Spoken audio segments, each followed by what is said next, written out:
Yes, Bharat विश्व का सबसे बड़ा लोकतंत्र है और अनेक भाषाओं का हृदय स्थल भी। इस देश में न केवल प्रांतीय भाषाएं फली फूली हैं, बल्कि छोटे छोटे समूहों की अनेक स्थानीय और जनजातीय भाषाएं और बोलियां भी अपना अस्तित्व बनाए हुए हैं। विराम। एक लोकतांत्रिक और कल्याणकारी देश तभी श्रेष्ठ हो सकता है जब उसके नागरिकों को उनकी भाषा में शिक्षा, लोक सेवाएं, स्वास्थ्य सेवाएं, न्याय, रोजगार के अवसर प्राप्त हों। इसके लिए आवश्यक है कि मातृभाषा न केवल बोलचाल और मनोरंजन की भाषा हो, बल्कि वह ज्ञान और रोजगार की भाषा भी बने। तब जाकर हम कह सकते हैं कि हम भाषाई स्वतंत्रता प्राप्त कर पाए हैं। विराम। अगर राजभाषा हिंदी के विशेष संदर्भ में बात करें तो इसमें कोई संदेह नहीं कि पिछले 2 दशकों में हिंदी बहुत बड़े स्तर पर मीडिया, बाजार और मनोरंजन की भाषा बनकर उभरी है। दृश्य श्रव्य माध्यम की दुनिया में हिंदी की लोकप्रियता का कोई सानी नहीं, पर अभी हिंदी को ज्ञान, विज्ञान और रोजगार की भाषा बनाने की एक लंबी यात्रा बाकी है। विराम। सुखद बात है कि भारत की नई शिक्षा नीति भारतीय भाषाओं पर बल देती है। विराम। अनेक भारतीय विश्वविद्यालयों ने हाल के वर्षों में तकनीकी पाठ्यक्रम हिंदी और अन्य भारतीय भाषाओं के माध्यम से उपलब्ध कराना शुरू कर दिया है। विराम। सुखद बात है कि भारत की नई शिक्षा नीति भारतीय भाषाओं पर बल देती है। अनेक भारतीय विश्वविद्यालयों ने हाल के वर्षों में तकनीकी पाठ्यक्रम हिंदी और अन्य भारतीय भाषाओं के माध्यम से उपलब्ध कराना शुरू कर दिया है। विराम। मैंने स्वयं हिंदी माध्यम से पूरी पढ़ाई करके संघ लोक सेवा आयोग की परीक्षा में मातृभाषा के माध्यम से सर्वोच्च रैंक प्राप्त कर सका और भारतीय प्रशासनिक सेवा का अधिकारी बना। मातृभाषा में पढ़ने वाले बच्चे चीजों को ज्यादा गहराई से समझते हैं, ऐसा विभिन्न शोधों में साबित हुआ है। अंग्रेजी भाषी देशों को छोड़ दें तो सभी बड़े और विकसित देश रूस, चीन, जापान, इटली, जर्मनी, संयुक्त अरब अमीरात आदि अपनी मातृभाषा में ही पढ़ाई और सारा कामकाज करते हैं।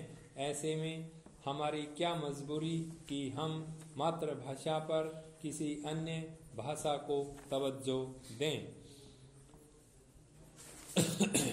विद्या भारती राजस्थान द्वारा मातृभाषा गौरव पुस्तिका के प्रकाशन पर हार्दिक बधाइयाँ।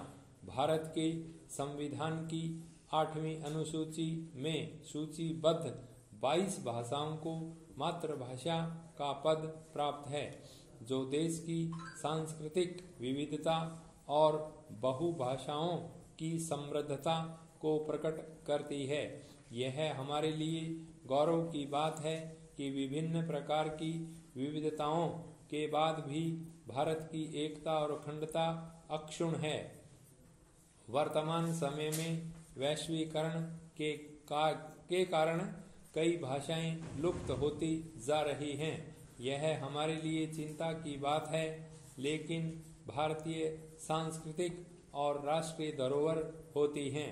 इनका संरक्षण और संवर्धन करना हमारा परम कर्तव्य है। मातृभाषा के बिना किसी भी प्रकार की उन्नति संभव नहीं है। हम मातृभाषा के महत्व को इस रूप में समझ सकते हैं कि हमें पालने वाली माँ होती है और उस माँ से हमें एक भाषा मिलती है। वह भाषा भी हमारी माँ है। इसीलिए माँ से मिलने वाली भाषा को मातृभाषा कहा जाता है। हमको पालने का कार्य हमारी मातृभाषा भी करती है। इसलिए भारतेंदु जी ने माँ और मातृभाषा को बराबर का दर्जा प्रदान किया है। एक प्रशासनिक अधिकारी के रूप में मैंने अपनी सेवा के दौरान देखा है कि किसी भी समाज की प्रगति के लिए संवाद का प्रभावी होना अनिवार्य है।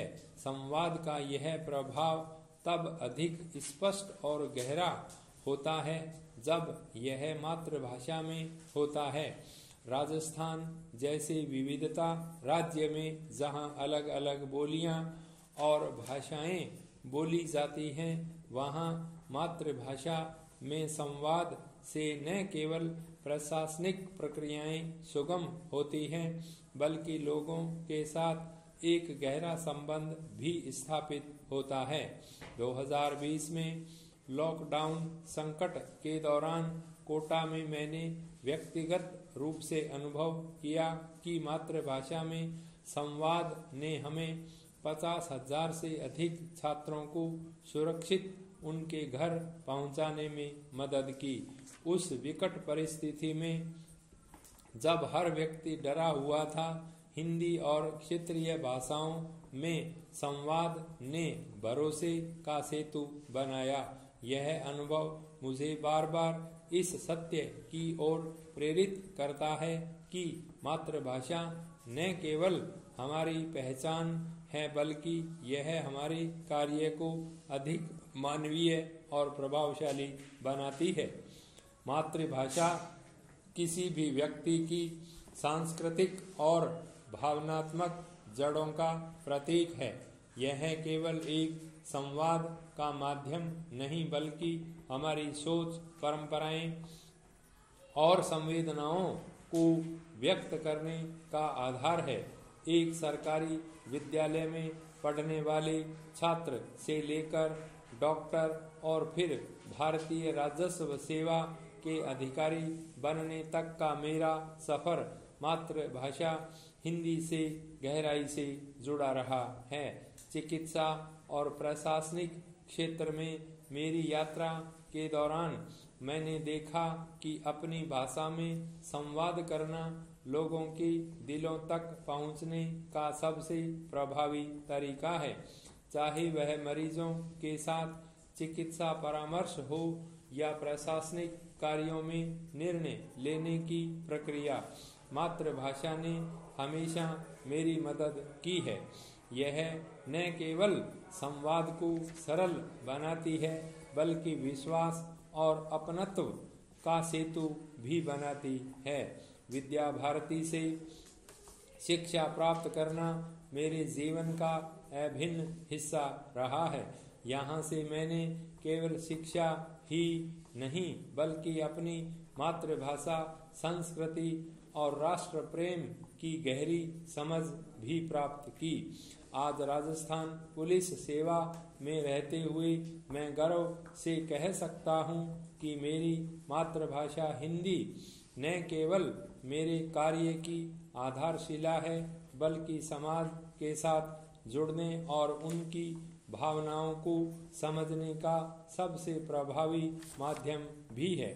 हिंदी केवल एक भाषा नहीं, यह हमारी संस्कृति, सभ्यता और पहचान का प्रतीक है। यह हमारी आत्मा की आवाज है, जो हमारे विचारों और भावनाओं को अभिव्यक्ति देती है। विराम। विश्व के सबसे बड़े लोकतंत्र की राजभाषा होने के नाते इसका प्रचार, प्रसार और संरक्षण हमारा नैतिक कर्तव्य है। विराम। हमें हिंदी को तकनीकी और वैज्ञानिक क्षेत्रों में समृद्ध करना चाहिए, ताकि यह आधुनिक युग में भी प्रासंगिक और सशक्त बनी रहे। विराम। हिंदी न केवल संवाद का माध्यम है, बल्कि यह हमारी जड़ों से जुड़े रहने का साधन भी है। यह एक आंदोलन है जो हमें अपनी मिट्टी से जोड़े रखता है और हमारे स्वाभिमान को बढ़ाता है। हमें इसे न केवल बोलचाल की भाषा बल्कि ज्ञान, अनुसंधान और वैश्विक संवाद की भाषा बनाने के लिए प्रतिबद्ध रहना होगा। विराम। हिंदी का स्वाभिमान हमारा स्वाभिमान है। आइए इसे नई ऊंचाइयों तक ले चलें और इसे एक वैश्विक पहचान दिलाने के लिए मिलकर प्रयास करें। एक पुलिस अधिकारी के रूप में मैंने यह महसूस किया है कि मातृभाषा न केवल हमारे कार्यक्षेत्र में बल्कि समाज के हर वर्ग से जुड़ने का सबसे सशक्त माध्यम है।